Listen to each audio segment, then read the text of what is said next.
안녕하세요. 오늘 본문은 당시 세계 최강국이었던 아수르조차 하나님의 손에 들린 도구에 불과했음을 보여줍니다. 동시에 하나님께 쓰임받았다는 사실이 그 사람의 모든 동기와 행동까지 하나님께 인정받았다는 뜻은 아니라는 중요한 진리를 가르쳐줍니다. 자, 5절에서 하나님은 아수르를 향해 이렇게 말씀하십니다. 아수르는 화했을진저 그는 내 진노의 막대기요 그 손의 몽둥이는 내 분노라. 여기서 막대기로 번역된 히브리어는 셰베트입니다. 이 단어는 사람을 징계하는 막대기를 뜻하기도 하지만 왕의 통치권을 나타내는 호를 뜻하기도 합니다.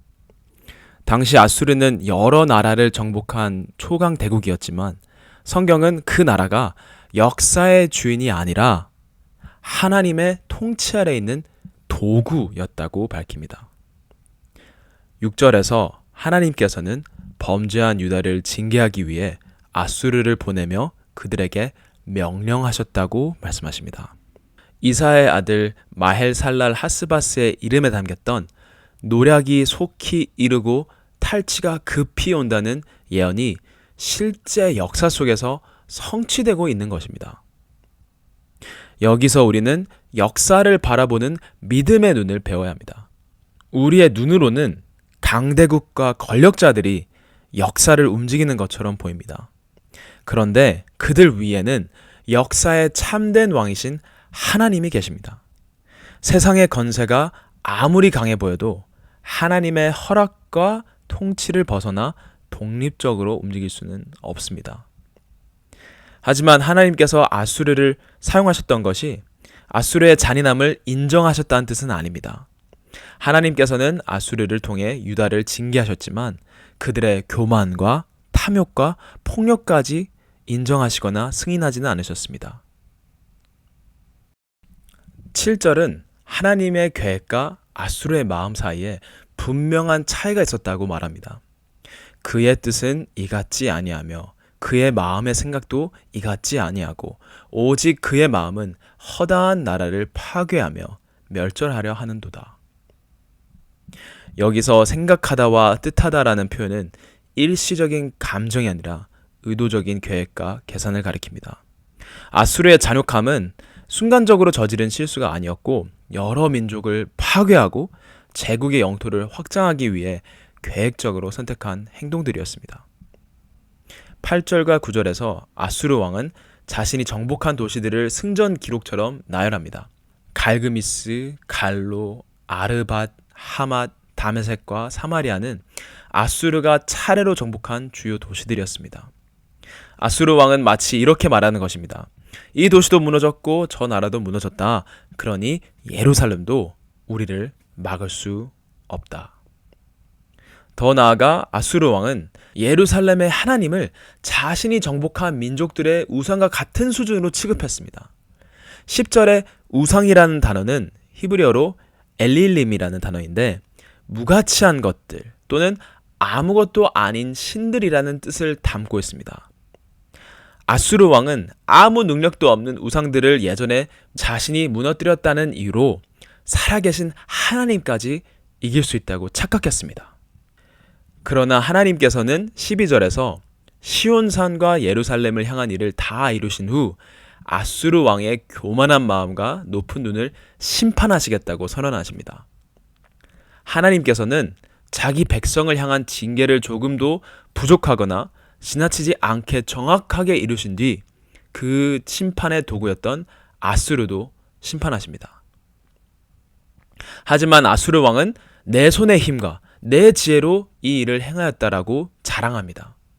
그는 민족들의 경계를 옮기고 재물을 빼앗으며 왕들을 끌어내렸습니다.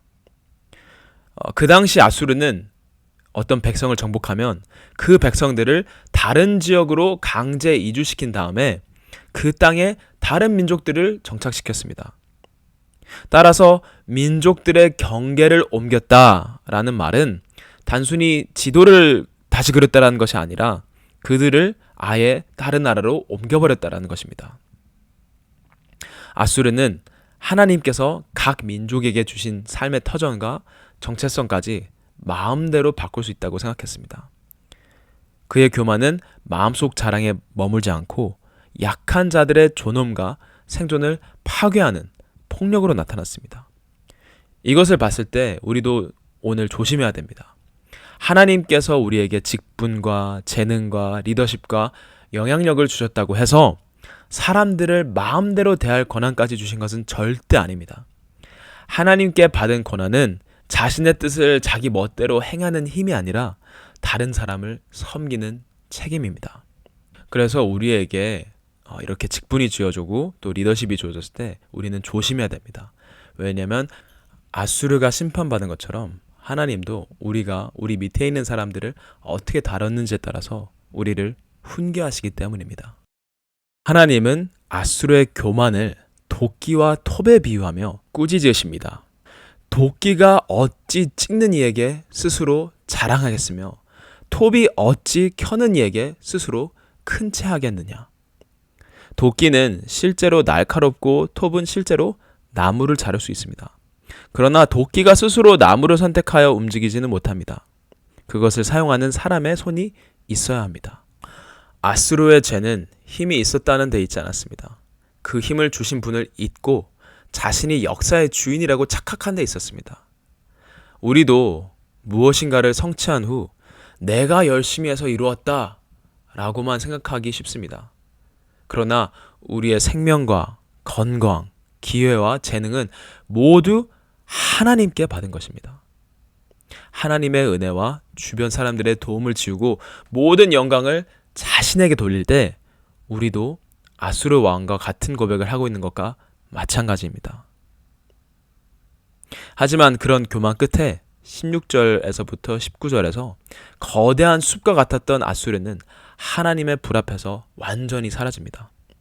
그리고 17절은 하나님을 이스라엘의 빛이라고 부릅니다. 자기 백성에게 빛과 구원이 되시는 하나님께서 교만하게 대적하는 아수르에게는 태우는 불이 되십니다. 그 불이 지나간 뒤에는 거대한 숲의 나무가 너무 적게 남아 어린아이도 셀 수 있을 정도로 됩니다.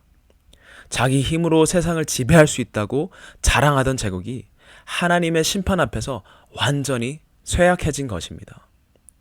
하나님은 우리가 이룬 결과만 아니라 그 일을 행한 동기와 방법도 살펴보십니다. 하나님께 쓰임 받았다는 사실로 자신의 교만과 잘못을 정당화할 수는 없습니다. 오늘 우리에게 맡겨진 재능과 직분과 영향력이 누구에게서 왔는지를 기억하며 그것으로 사람을 억누르지 않고 겸손히 섬기기를 바랍니다. 역사의 주인이신 하나님만 의지하며 모든 영광을 주님께 돌리는 성도님들이 되시기를 축복합니다. 기도하시겠습니다. 주님, 제가 가진 모든 능력과 기회가 주님께로부터 왔음을 잊지 않게 해주세요. 성취를 제 공로로 돌리거나 맡겨주신 권한으로 다른 사람을 함부로 대하지 않게 하시고 겸손히 이웃을 섬기게 도와주세요. 세상의 건세보다 역사의 주인이신 하나님을 보게 하시고 모든 영광을 주님께 돌리게 도와주시며 이 모든 말씀 예수님의 이름으로 기도드렸습니다. 아멘. 세상 모든 민족이 구원을 얻기까지 쉬지 않으시는 하나님, 주의 심장 가지고 우리 이제 일어나 주 따르게 하소서. 세상 모든 육체가 주의 영광 보도록 우릴 부르시는 하나님,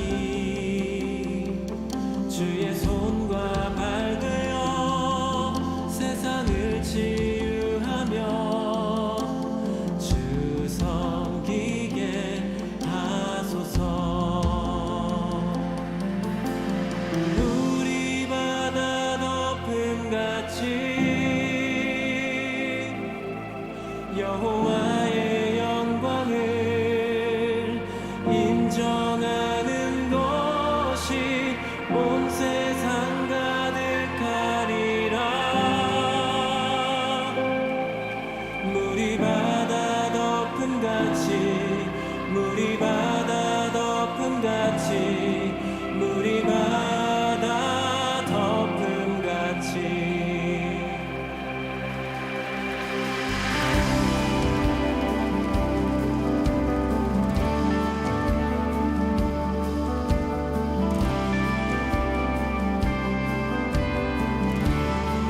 세상 모든 육체가